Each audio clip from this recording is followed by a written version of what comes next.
In today's video, I'm going to teach you how to get a refund from Hostinger. To get started, head over to Hostinger and log into your account. Make sure you're signed into the correct account, especially if you manage more than one hosting plan or service. Once you're inside your dashboard, everything you need will be accessible from your account menu and billing area. From the main dashboard, look to the top right corner and click on the user icon. This opens the account menu, where you'll find settings and account-related options. From there, click on Billing. This is the section where Hostinger keeps your payment details, subscriptions, and purchase history. Once you're in Billing, click on Payment History. This page will show the payments you've made, along with the related subscriptions or invoices. If you've purchased multiple services, take a moment here to carefully identify the one you want refunded so you don't select the wrong item. Next, select the checkbox next to the subscription you'd like a refund for. After you check it, look over to the far right side of that row. If your purchase is eligible for a refund, you should see a refund button appear there. This is the quickest way to submit the request directly through your account.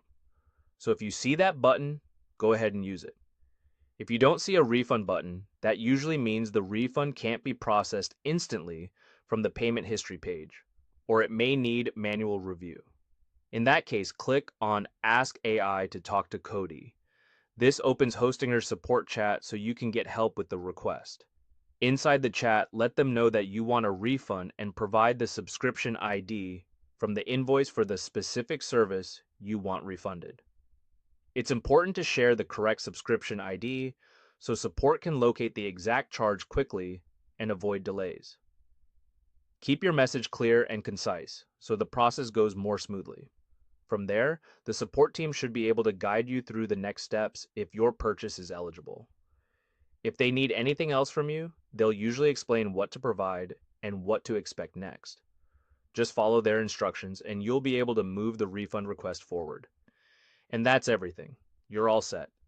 If this tutorial helped you out, go ahead and hit the like button, since it genuinely helps the channel and tells me these guides are worth making.